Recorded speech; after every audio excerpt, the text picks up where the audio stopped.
Hello, everyone. Welcome to Game Junk Prototype, episode number 26, recording on Saturday, August 29th. And my name is Sean. And my name is Frank. My name's Andrew. And this week we are looking at Gamescom 2020. It's been happening. It's still happening right now as we speak, but we'll probably talk mostly about some of the announcements from the opening night press event, whatever you want to call it. And probably get into a few things we've been playing, but might be a shorter episode.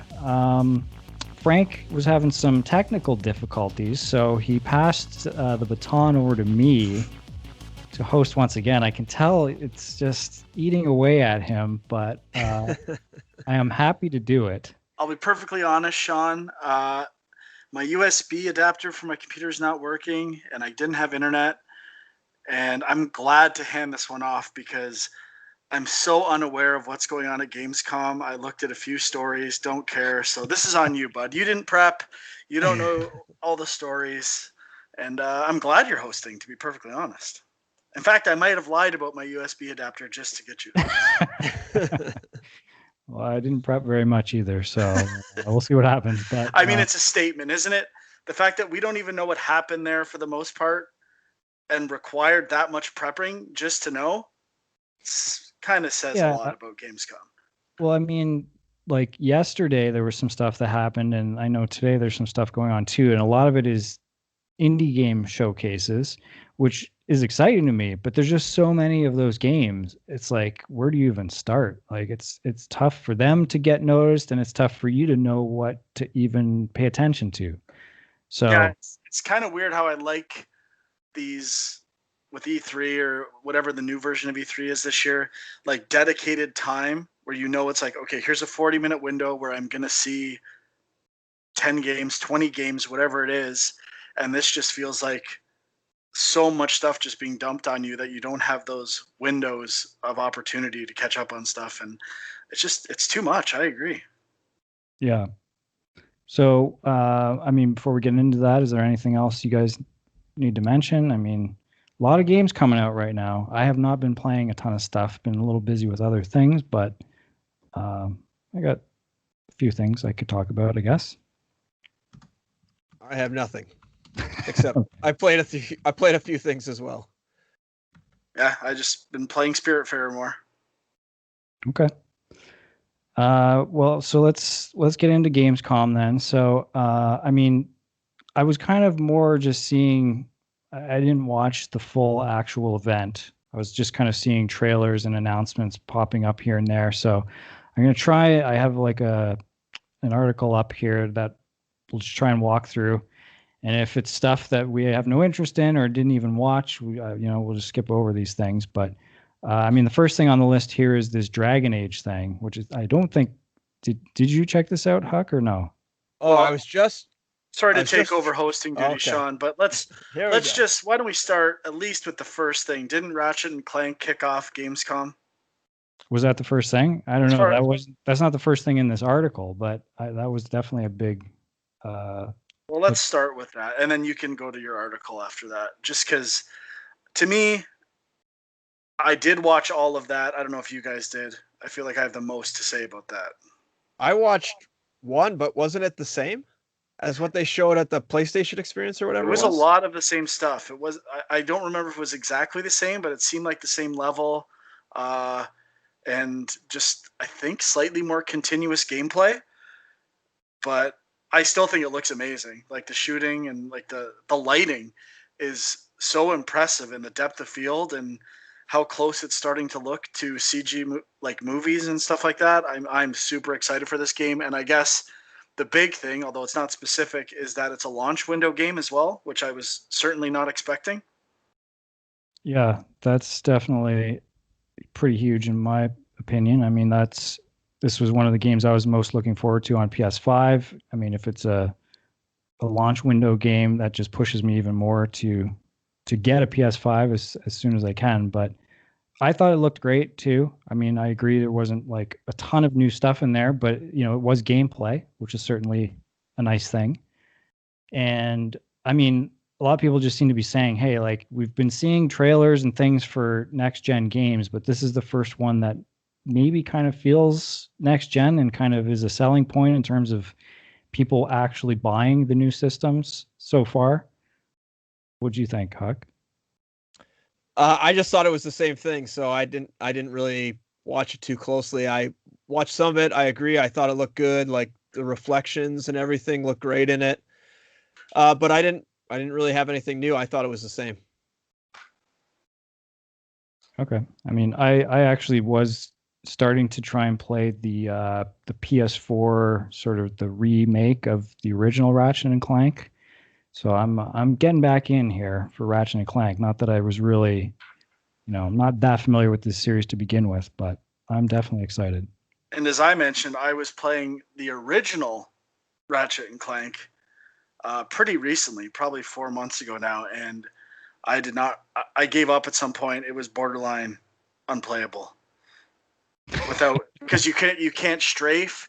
The aiming of the weapons is awful. Like it's so crazy to think that that was a huge game that sold well, and it's like this is the most annoying thing ever. We're still like we're not even at, how do I say this? We're still kind of in the silent era of games almost. Like we still haven't established all the rules of games yet. It's weird. Or we were in 2000, I guess. We're closer to what games are going to be, but it's crazy how fast they become outdated. A lot of them. So what would you consider the talkie era then? Maybe VR? we're in the VR? talkie era. Yeah, I think we're in the talkie era. That's probably a better analogy. Okay. I mean, that was obviously like the switch from 2D to 3D. There was a lot of painful kind of learning there in terms of camera control and all that stuff. But um, okay, so then this Dragon Age thing, which wasn't a trailer, it seemed like it was a behind the scenes thing. So I don't even know if there's much to talk about there, but there is a new Dragon Age game coming. Yeah, it's good that they're still working on it. I mean, that's a plus. I was just trying to watch it a little bit right before here, and it looked like it was mostly concept art and people talking a bit about the background of it. And yeah, I'm excited for it. I hope it. I didn't really get into Dragon Age Inquisition, so I hope this one maybe goes back a little more to the roots, Dragon Age 1 and 2, rather than that open world, like more focus on the open world fetch quest type that Dragon Age Inquisition did. But a lot of people like that game. A lot of people bought it, so hopefully they can make something good. Mm-hmm. I didn't watch much of it. Isn't that the last time EA showed? I think at their event, it was the same kind of thing. It was behind the scenes, just to tease at some of the Yeah, environments and what they were looking at. So, I mean, again, like Huck mentioned with Ratchet and Clank, more of the same. yeah. I think they showed like some concept art from like some sort of enemy or something that looked like a giant tree or something from what I recall in the previous one. So there was more like character stuff in this one. They're talking more about the characters, and I think it was a return of some of the characters. So that was probably interesting to, the more hardcore Dragon Age people out there. But for me, it doesn't really drive anything. okay, so let's talk Call of Duty Black Ops Cold War. This was kind of a big, like, I think they announced the game this week, but then they dropped the trailer or a couple of trailers as well at Gamescom. So, did you guys check this one out at all? I mean, I have to say, Call of Duty for me have not been playing any of these games since probably the original Modern Warfare. But this is one that has me intrigued. I could actually see myself wanting to play this. This definitely is up Sean's alley, that's for sure. Cold War stuff, and I was kind of surprised because it is developed by. I had made notes, but I can't do it on this computer. I think it's Treyarch. This one is, if I'm not mistaken, along with someone else. Raven, I think, along with Raven. Raven, yeah, sorry, Treyarch and Raven. And I guess the way they rotate the series, it was Sledgehammer Games' turn. I don't know if they've actually diverted Sledgehammer Games to just help on Call of Duty games because they did World War II, which was like 3 years ago. So like they tend to rotate, and I love World War II, and I was kind of surprised that this wasn't them. I don't know what they're working on or if they're just helping. It looks like on Wikipedia it said they were helping on this game or assisting. So I know Activision shares a lot of studios, and they, even though they're not Activision studios per se, they are always helping out with Activision games. But I don't know. I think it looks pretty good. I mean, there was some gameplay spattered throughout that trailer, which I thought looked pretty good. The idea of like a president in the past looked intriguing as well, and I don't know. I'm kind of excited for it. I was surprised to see that. Can you actually use the likeness of like presidents? I must obviously this is just like a CIA like funded game, but I mean, it seems crazy that you can use the exact like. I mean, it looked exactly like Ronald Reagan, so obviously that's who it was. I think when you're president, you're kind of like you're public a public domain, figure, so to speak. yeah, maybe, yeah. But it looked incredible even through YouTube. So this was just a trailer that was like in the almost like boardroom, right? Yeah, and so then we you cut to like there was a car chase sequence and some other stuff that looked pretty good. yeah. So I thought it looked pretty incredible. Definitely piqued my interest, and I mean I always like the Call of Duty. I don't usually play the single player. I don't usually play the multiplayer. I play the single player, and I'm always incredibly impressed with the polish level and just like the fidelity of everything in these games. So I'm pretty excited to see what they can do on next gen with, you know, all the extra power and everything that comes along with that. I think it said this was captured on PS5. There were so many different disclaimers like that on the stuff I watched, but I think it said that. I don't recall seeing that, but I'm sure. Maybe not. I'm not sure. There was a Digital Foundry video I haven't watched yet. The title was like reacting to the PS5 video for Cold War, so I'm assuming it was. Okay. And I think one other little thing about this game that came out this week is that you will have to pay to upgrade to the next gen version if you buy the current gen version. So it's not one of these ones that's going to kind of get the free upgrade. Now, when you say pay, is it like a fee or like basically pay for a whole new one? It sounds like there's an upgrade cost. So you can upgrade if you purchase the specific cross-gen bundle, which costs $10 more than the base game, it says. Okay, that doesn't sound too bad. Yeah. So one other little tidbit that came out from this is I believe they announced that it's coming out November 13th. And a bunch of other games have conveniently announced they're also coming out on November 13th, which has led to some speculation that PS5 might be coming out on November 13th, or at least around that sort of mid-November timeframe. Well, that makes me think that. Oh, 1 sec. Let me just check the dates here. So I'm looking at Games Radar. Yakuza Like a Dragon is one I remember definitely announced for November 13th. It says AC Valhalla, November 17th. There's some Fortnite thing on the 17th. Cyberpunk is the 19th. So, I mean, those are all very large titles with a lot of draw right in the same day window, right in the same week. It really is starting to emphasize that date as when it's going to be coming out. Yeah, it could be also those companies speculating as to what it could be and all kind of banking on the same thing. But I'm going to say the release date for PlayStation 5 is November 17th. Could be, definitely. So I also found an article here on Games Radar that says, so Video Games Chronicle had sources from retail that said Sony has booked a week of significant marketing beginning on November 13th, which seems like another potential indicator of that. Definitely. And I mean, I think all these upgrade bundles and stuff like that, and all the games we're talking about seem to apply to that, make me think that, they want that extra $10 double dip. So it could even be the 24th where they get a week of people wanting to play it on the old console, paying for the upgrade, and, a minor double dip to start a console cycle seems like it makes sense to me. Yeah. I guess just the other news, just to kind of tangent for a bit with the PS5 is, I believe they're now doing pre-orders, but only to select PlayStation accounts in the US. So if you are kind of like an active PlayStation 4 player, buy a lot of shit on the PSN.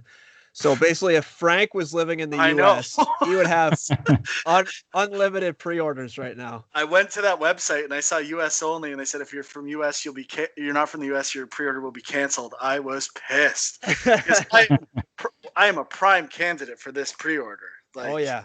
And I would have pre-ordered everything just because I had the exclusivity. They said you can pre-order this, 2 DualSense controllers, the camera. I would have done it all. I believe you can get 2 cameras. 2 cameras. Guess what? Now I'm just going to use Optimum points. You fucked up. But I mean, 2 things I want to talk about. All this is relating to next gen stuff anyway, so who cares? Number 1, kind of makes me think that they're going to release on the same day, both consoles, which I don't think has ever happened before. Even Xbox One and PlayStation 4, I think were staggered by a week or 2 weeks.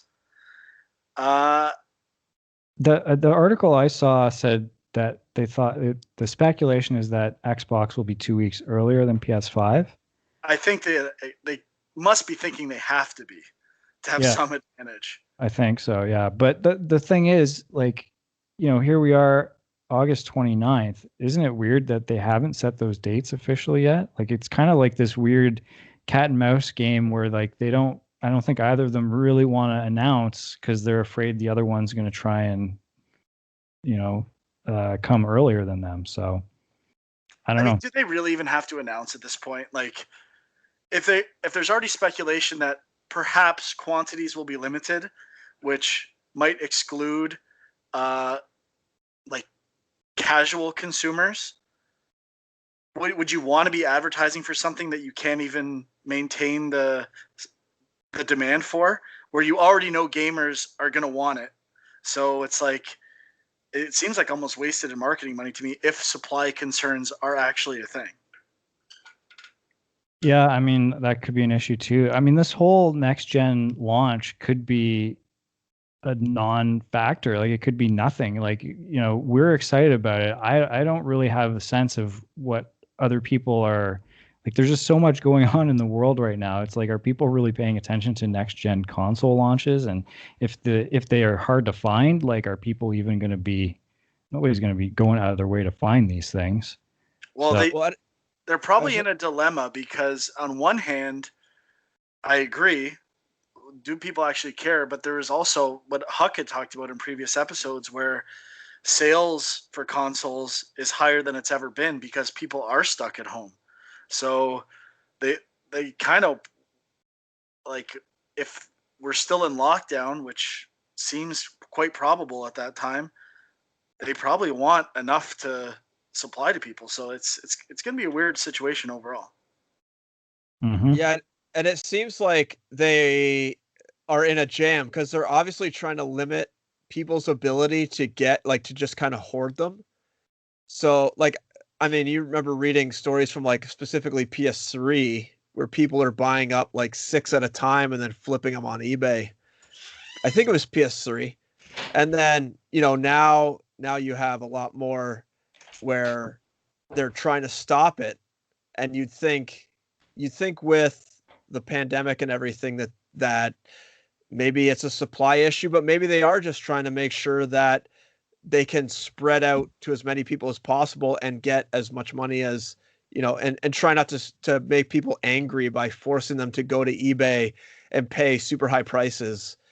But you never know. I mean, scalpers will probably find a way regardless to get multiple consoles and sell them for crazy prices. Yeah. I mean, either way, I gotta assume we're gonna get an announcement with some kind of official date in the next few weeks. Like, I don't know how they can push it much farther than that, but I mean, I'm sure this has happened before, but it's kind of weird that date is, I presume, near what would typically be Black Friday, right? And I'm sure they don't want to put this thing on sale, so maybe they'll have game sales or something else to coincide with it. But like, I've certainly, this is just saying it was the first time I've even thought about something like Black Friday in the middle of a pandemic. So who knows what that's going to be like? That had not even crossed my mind until right now. Buy Amazon stock before Black Friday. But apparently Black Friday this year is November 27th, which gives them a 2-week kind of lead up if they launch on the 13th before sort of the buying extravaganza really kicks off. Okay, so let's just run through a couple other things here. I mean, as I'm even scrolling through this, I'm like, I didn't watch half of these. So I'll start with something that I was kind of excited about and kind of tied into something we talked about a few weeks ago, which is the Sam & Max game on VR, which we had a discussion about sort of point and click adventure games, whether that the genre is dead or like if it's still kind of works in the modern gaming landscape. And I always thought VR was a good place for these games to go. So I'm excited, and I think it could really work. Did you guys check this teaser out, or did you have any thoughts on it? I didn't. I'm not a fan of the original Sam & Max. I've never played it. Maybe I would like it, but I just played Full Throttle recently, and I think that's what started the discussion. And I don't know. I bought Trover Saves the Universe. Is that what it was called? I'm assuming it's similar to that. I haven't played it yet, and I also haven't played Iron Man VR, or I should buy Vader Immortal as well. Maybe I need to go under the visor tonight. It might happen, but yeah. I mean, I'm not that excited for it, to be perfectly honest. Trover isn't point and click, just FYI. But sorry, I guess I'll ask. Based on what you saw, is this game actually point and click? I don't know. So that's what I mean. I'm talking more. I would assume the evolution of point and click in the context of this is something like a VR game. You're kind of pointing and clicking with your hands and stuff like that.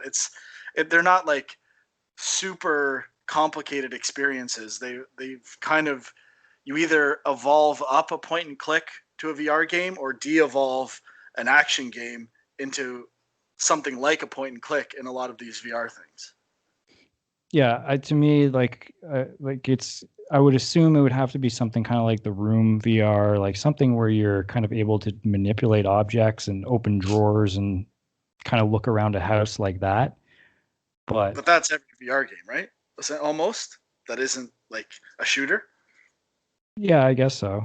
I mean, just the addition of kind of making it more about those puzzles of like, how do you take some objects and combine them and move on. But obviously the question is then though, are you playing the game from their perspective or True. not? I'm not sure.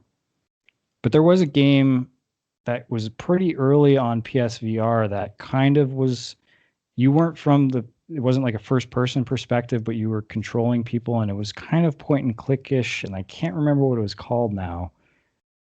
I'll see if I can find it. But that one maybe is an indication of what it would be like. Well, I was just going to say, I mean, I don't have much experience, but the Batman VR game, I would consider basically a point and click sort of puzzle game. And I thought it worked really well for the times that I wasn't throwing up at Frank's house. But may also have had a little to do with whiskey, but I don't want to say for sure. Never. Never. So I watched the trailer, but it didn't really excite me. But I agree that the VR sort of like adventure game, point and click adventure could work well. And I thought it worked well in that Batman game. So yeah. And then speaking of VR, there is a Medal of Honor VR game coming out. Now this is, I think, Oculus exclusive, if I'm not mistaken. But I did watch the trailer for this. And again, I'm intrigued because I guess the thing I'm not sure about, and maybe this information's out there, but I couldn't tell from the trailer.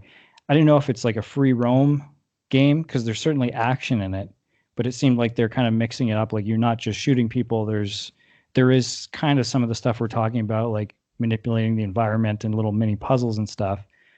But I couldn't tell if it's more of like an on the rails kind of immersive cinematic experience, or if you actually can move around the world as you're shooting, which always seems tricky to do because it's going to make people throw up. So yeah. But So, I mean, the Half-Life Alex games seem to do it. That's and true. I didn't hear anyone complaining that game made people throw up. So everything I heard about that game was good. So maybe they've discovered, the secret to moving and shooting in VR. Yeah, and it could have something to do with like the fidelity and sort of the like what actual system you're playing it on and how powerful it is. Because PSVR, my few experiences in that style of game on PSVR have not been great, but it's obviously a little bit underpowered at this point. Okay. So what else was there? So they announced Fall Guys Season 2. Not too much to say about that, but obviously that seems like they're following kind of the Fortnite style of seasons of content and new mini games, which kind of seems like it would work. Star Wars Squadron's new trailer. I didn't watch this one. Did you guys check that out at all? I did. I thought it looked pretty good. I was definitely reminded of the Battlefront VR expansion, which I thought was really fun and cool. Obviously, it just got boring because it was just one small mission that you could only play over and over again. So I'm, especially at the price, I'm a little intrigued with Squadrons. I thought it looked pretty good. Yeah, I agree. Looking forward to it. Yep. One thing quickly about one note on Fall Guys. That game, despite being free on PS Plus, has sold 7 million copies on Steam. Really? Alex, I ran into Alex the other day, and he was telling me that too. Like, it is crushing. It's blowing up. So I don't even know how many it's sold on Xbox. So I mean, it's probably close to the 10 million range of sales. Not to mention whatever sort of cheddar they got from Sony for being that on their PS Plus. So they're doing real well, and I'm pretty sure it's a small team, so they're loving life right now, despite being swamped with server problems, I imagine. Yeah, I mean it's one of those things where you kind of wish you came up with the idea, but good for them. I just found, side note, the VR game I was talking about is called Wayward Sky. I don't know if you guys heard of that one, but it's kind of like a point. I think I played that. Yeah. 12 Minutes released a new trailer. This is one of a few time loop games that are supposed to come out in the next year or so. They announced the other one just got delayed, right? Death Loop, was that what it was called? Yeah, that was Bethesda, right? I didn't hear it got delayed. Yeah, it got pushed to next year. But this one, 12 Minutes, they just announced. I mean, the trailer doesn't show too much, but they do have a pretty big voice cast that includes James McAvoy, Daisy Ridley, and Willem Dafoe. I mean, kind of looking forward to that. This is an Annapurna game, I think. And now it's that, I think the whole game is from that top-down perspective or something like that, which it actually reminded me a bit of Love, which I think we talked about a bit, by Rocket Ship Park and some guys I know there, which they also had something at games that got announced and there was something to do with it at Gamescom, but I can't find. I saw it in one summary article, but I haven't found much else about it. It's tough to search for the word love. Yeah.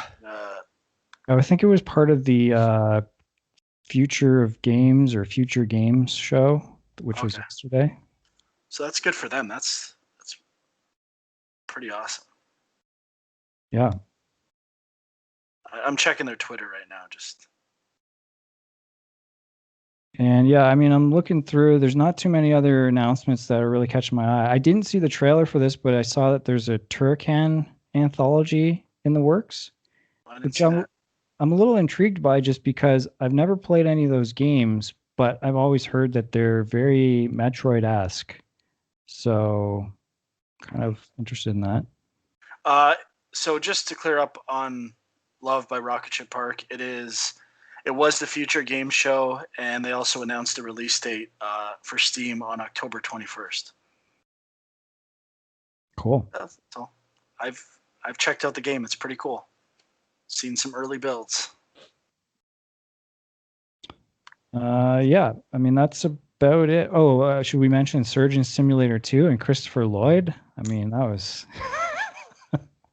Didn't really check it out. Just saw that Christopher Lloyd is for sale.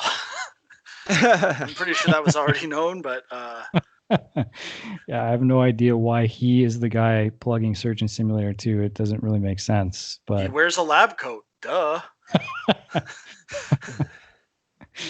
yeah. He's perfect. But I'm only aware of that game because Kieran must have seen something about it on YouTube somewhere, because he was like, when that game comes out, it's on my birthday list. I was like, okay, I don't even know what this is. And I don't even know if it's appropriate for an 8-year-old to play, but find out. You got to start telling your kid good games to play. Sorry, you just got to check out this stuff. I've tried Surgeon Simulator. Wasn't that hot. The first one you tried? Yeah. But that was when it was on Steam. Wasn't the idea that it was super jittery and that was part of the fun of it or something like that? I don't know. I was not a fan. Is this an Adult Swim game or something? I feel like it. I don't know. There was has that vibe. Yeah, I don't know if they had one that was similar, but I don't know. I guess the thing that's kind of interesting is this one has co-op, which I could see being kind of fun. This guy loves co-op. I do. When it's good. Bridge Constructor, The Walking Dead. What is that? I don't know. I've played a little bit of the Portal one. And I mean it's just kind of a puzzle game where you have to build bridges. I don't know why The Walking Dead is the next licensed thing they're throwing in there, but there was a lot of other licensed stuff. So Star Wars coming to Sims, which right looked okay. Sean, you missed the biggest game that we already talked about, Gollum. Oh yeah, was that at Gamescom? I know they announced it this week. Oh, maybe not. But let's talk about it, because I actually followed up a bit. We watched the trailer, I think, after Film Junk or something like that, and yeah, so it had to be before Gamescom. And I thought it looked weird. There was a slightly amplified art style to it that, it's pseudo-realistic but stylized, and I wasn't crazy about the way Gollum looked in it. I can't remember. Oh, it reminded me of Abe's Odyssey, basically. So I was reminded of that, and I was also reminded of Styx, based on the fact that it was supposed to be stealth gameplay. Remember those games, the Styx games, where you're oh yeah, this kind of troll or goblin? I can't remember. And then I looked at another article that had screenshots, and the screenshots looked a lot better. You start to see the stylized world of Lord of the Rings a bit more, because the rocks and stuff that Gollum was contrasted against in that trailer felt pretty realistic. I wasn't seeing a complete vision for the art style. And when I saw screenshots with other creatures and stuff like that, I thought it looked much better in that context. So I don't know. I think it could be okay. There was this conversation system, which also reminded me of Oddworld, and a bit of a going for something that Hellblade was going for, with the voices driving Gollum and stuff like that. But I was definitely a little more intrigued. Yeah, I just don't really get, it's such a strange thing to think of Gollum being the hero of a video game, and obviously they I saw in the IGN article they mentioned that it's kind of Prince of Persia-esque, which I'm okay, that's intriguing. To me, I interpreted that as there's a rewind thing. That's I don't know if I'm and platforming up ledges and stuff, maybe, or wall runs. Yeah, I took it to be more like a platforming thing, but oh, you're right. I think it said in the second article I read parkour based stuff, and that's his traversal. So yeah, that's what it is. Yeah, but I mean, I'm not going to write it off. It's a strange choice. So, yeah, I'm curious. Yeah, man. Okay. Any other trailers or announcements you guys wanted to talk about? I saw there was Lego Star Wars Skywalker Saga. They're really milking that Skywalker Saga. Like, how much money has Lego Star Wars made kind of re-releasing the same stuff over and over again? It's crazy. Yeah. And just in general, I saw another article with like the games of the show and stuff like that, and nothing was all that interesting to me. But I did notice they announced a PlayStation game of show and a Nintendo game of show, Yeah. and not Xbox game of show. And all the videos said like place captured on PlayStation. So I don't know if there was like this. I know Microsoft did an update video earlier in the week where they announced some Sea of Thieves pet stuff and some other stuff going on, but it seems like there was a calculated or designed exclusion of Microsoft from this thing. I mean, maybe Microsoft chose not to take part. Could totally be that. Yeah. I don't know. I don't really see anything about that here, but yeah, that's kind of weird. One other game you guys didn't mention was Little Nightmares 2, which That gave me a huge Inside vibe. Yeah, as did the original Little Nightmares as well, which I remember buying and not playing that much. But I think that won Nintendo Game of Show. Oh, okay. I'm pretty sure. I'll double check in a second. I'm looking for the article. But the Game of Show for PlayStation was, anyone want to guess? Destiny 2. Oh, I think I know what it is, but I can't remember. Should be obvious. The weight of the gaming world is on its shoulders. Cyberpunk, then. Cyberpunk. One game of the show. So there's this game better be good. Keanu Simulator.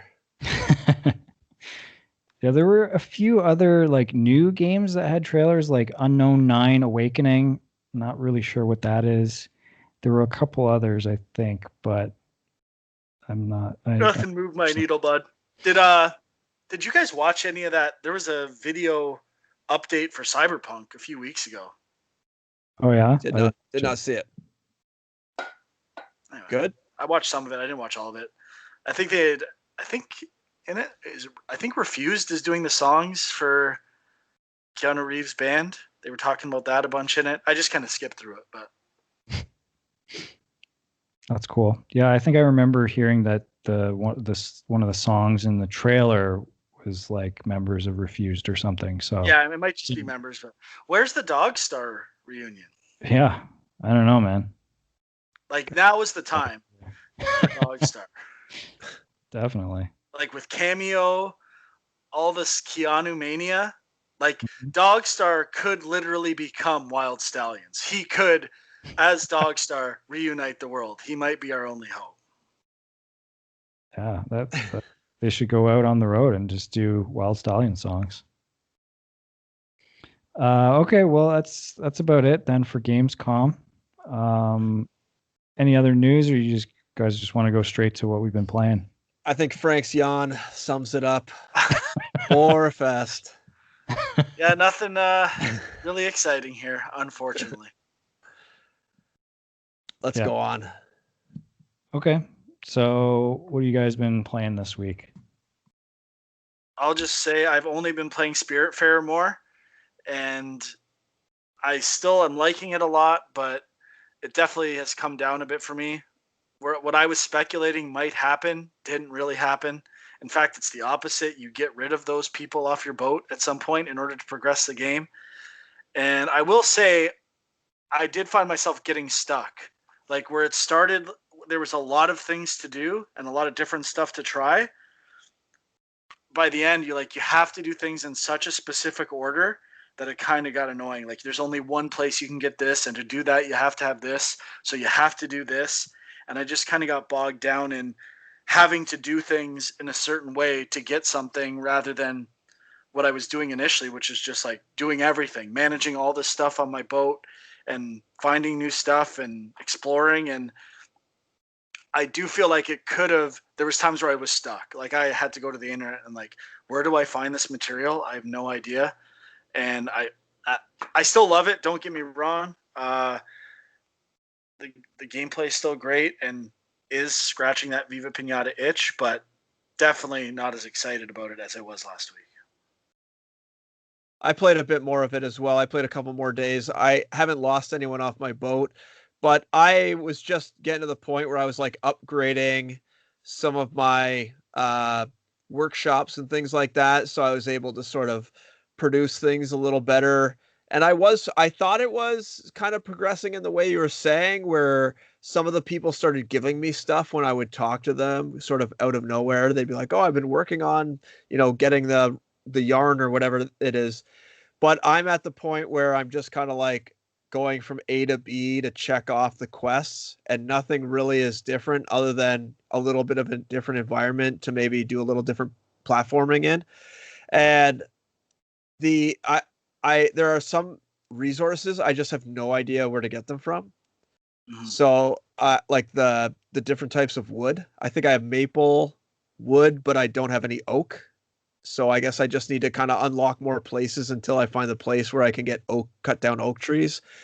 But yeah, I mean, other than that, I'm liking it still, but also it's not really grabbing me a whole bunch. Okay. Anything else for you, Huck, or was that it? Yeah, I tried out Flight Simulator after you were talking about it. So I did basically what you did. I did a training thing, and then I did a daily challenge, and then I did a flight from like Toronto to Hamilton or something. And it was running silky smooth on my computer. So Oh, yeah? I got the big rig over here, I guess. So it was good. I mean, the controls were a little wonky for me. Like I had my controller plugged in, and some of the controls were telling me to use the controller, but then all of a sudden it'd be like, hold Control Alt and X to do this. And I'm like, which X? Are you like the controller X or the letter X? And I'm not really sure exactly what I'm supposed to do. And when I would do either, neither would work. And That happened to me a few times too. I had pausing and looking at what the controls were yes, for the controller. yeah, so did I. But Especially when I was trying to land the plane, I was just trying to like reduce my engine speed. I didn't know there was actually brakes, so I had to go in and then yeah. So there's just like little things like that. It was nice. It's kind of a cool experience. I was kind of disappointed when I completed the first training mission. It didn't like check it off or anything to say I was done it. So I don't know how you go about I thought maybe you just complete all the training and then you would do training for like sort of the next plane level up.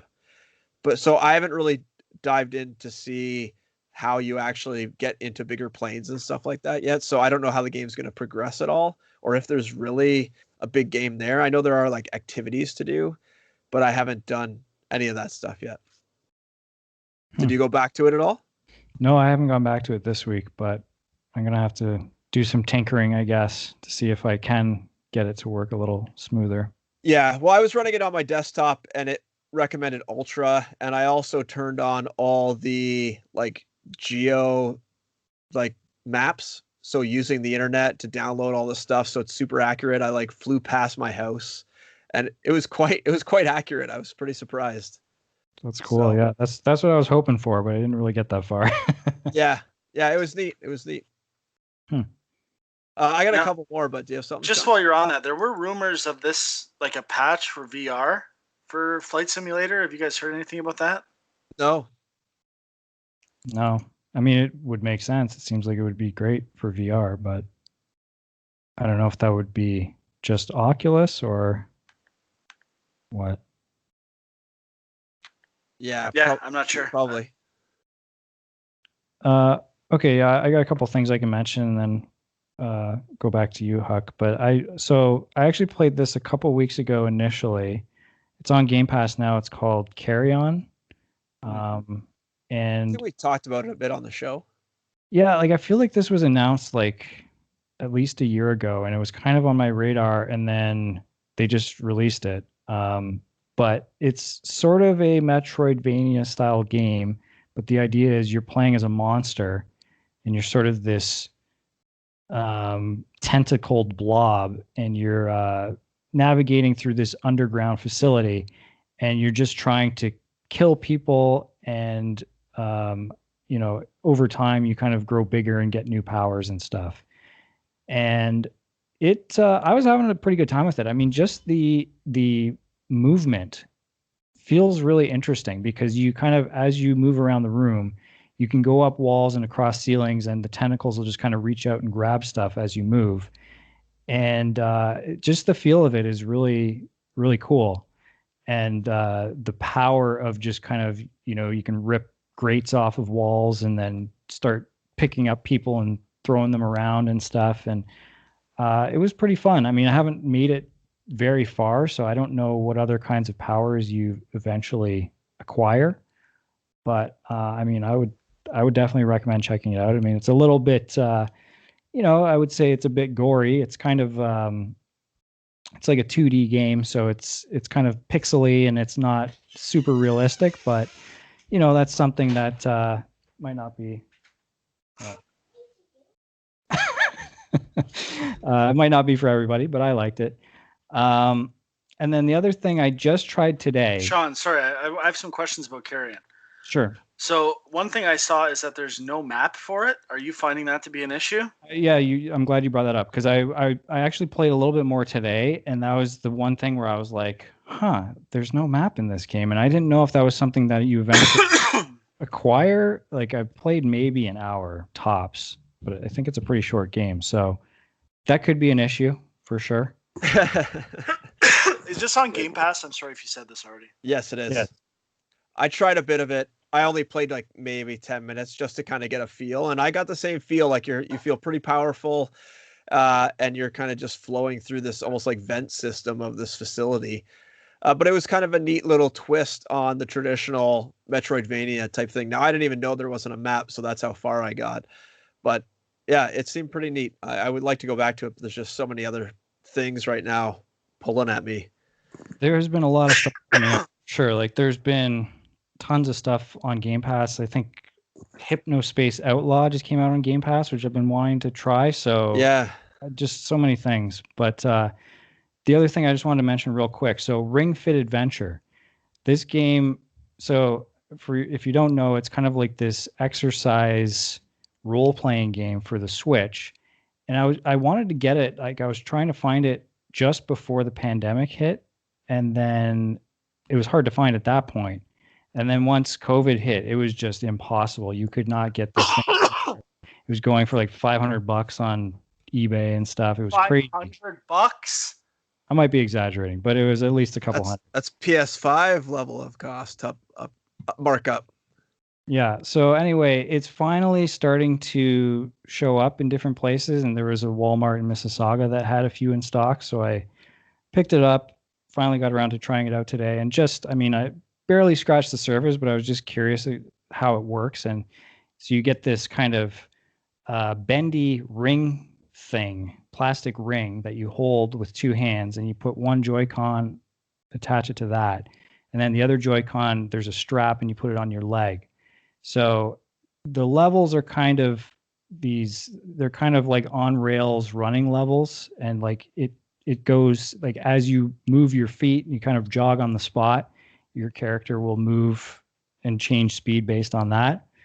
And then you can use this ring to sort of aim attacks at enemies as you move. But then there's also sort of these like mini boss fights that are more like RPG turn-based kind of battles where you have certain exercise positions and movements that you have to use to do attacks. And so a lot of it is just the ring, like having to kind of push the ring, which, has a certain amount of resistance to it. And then, just holding it in different positions and stuff. So, I mean, I could see it being like, compared to something like Wii Fit or, where it was like literally just you're exercising. I mean, I know they had some mini games and stuff for that too, but this, there's a story to it. There's a progression to it where you're leveling up. Like I could see it having a pretty good hook to keep you coming back and actually doing some exercises. So I'm kind of impressed and kind of digging it so far.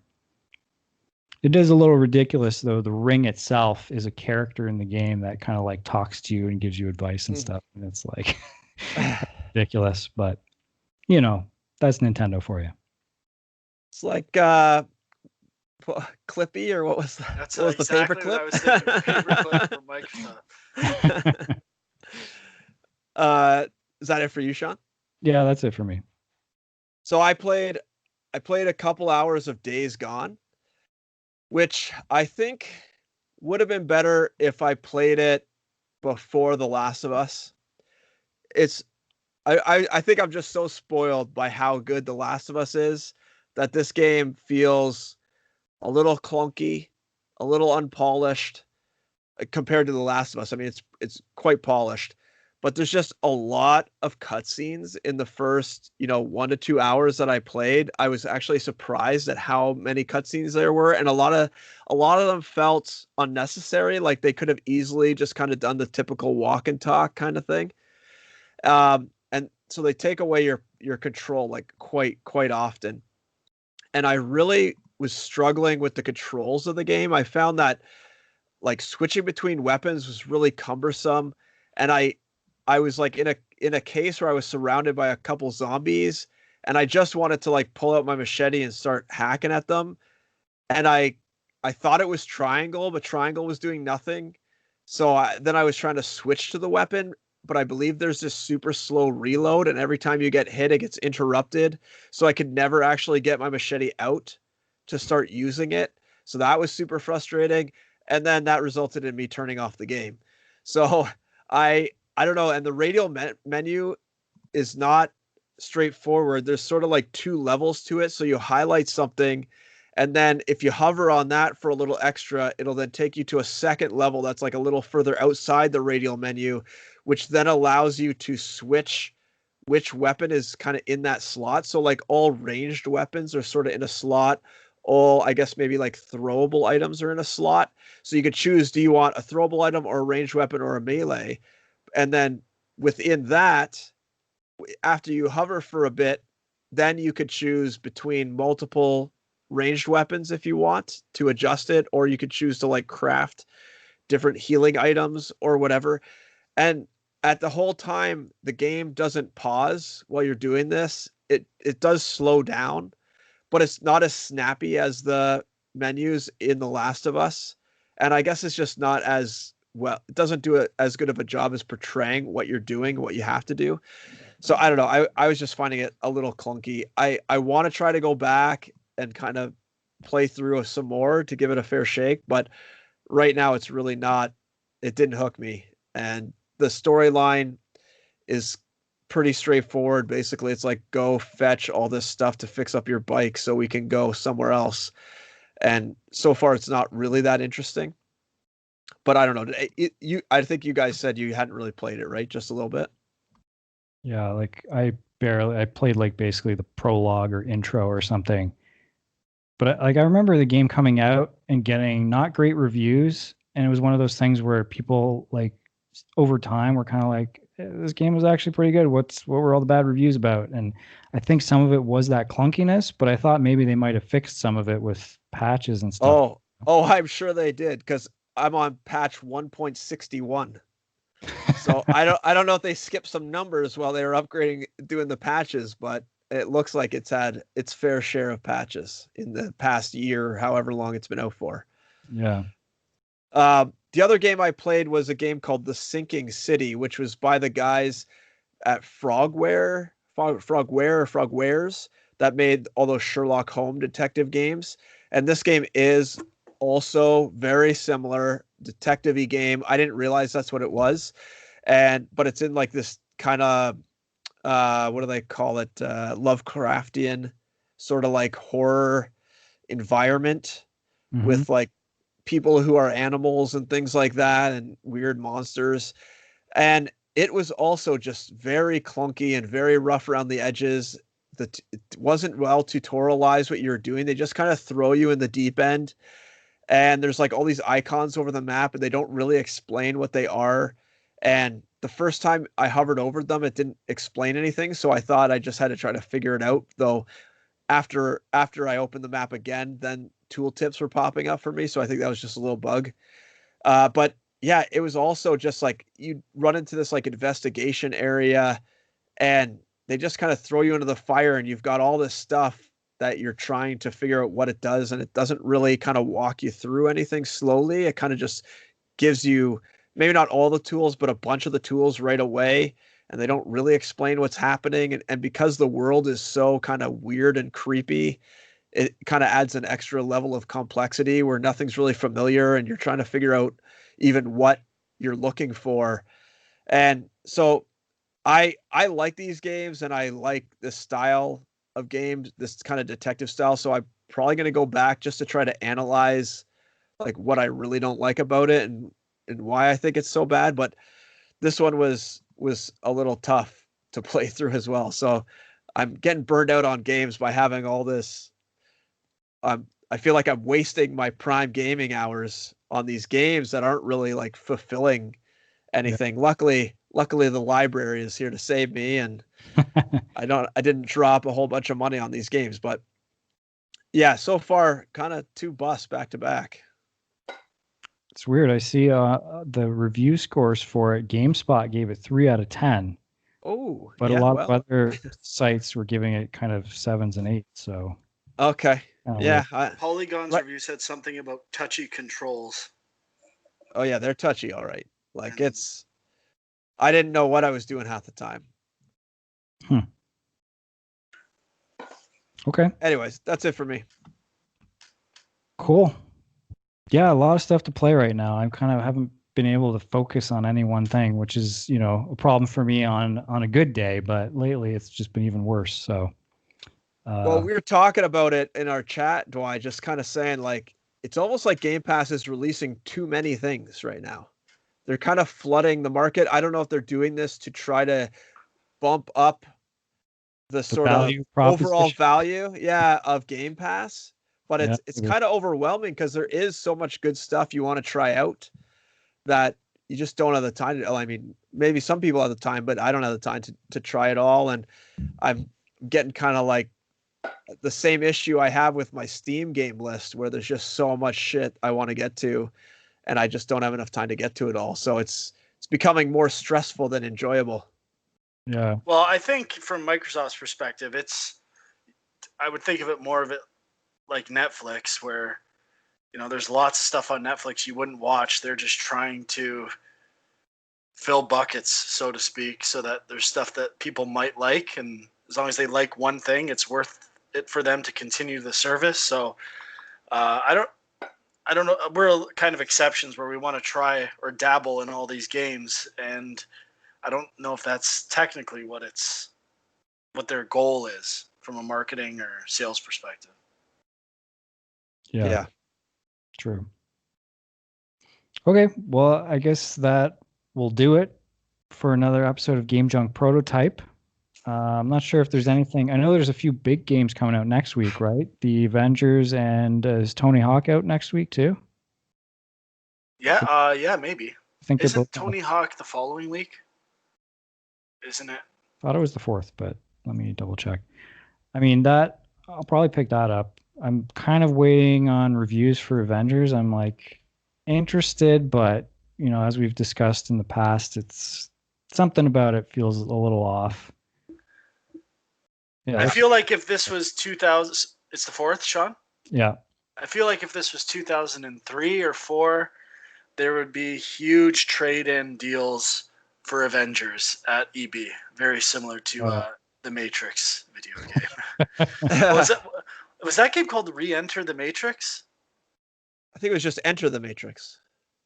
Oh, okay. Was it? I don't remember. I think so. I think you're right. Yeah, maybe you're right. Yeah. Enter the Matrix. PS2. 2003. I gotta dig that one up, replay it. I actually don't know if I still have a copy of it. Okay, well, yeah. So, I mean, we'll be back next week. Not sure what we'll be talking about yet, but you can follow us on Facebook, facebook.com/GameJunk, on Twitter @GameJunkPodcast, youtube.com/GameJunk. Mm-hmm. I think those are the important things. Yep. On Twitter, My Angry Commute for Huck City, and I am Film Junk. Until next time, see you guys later. Bye-bye.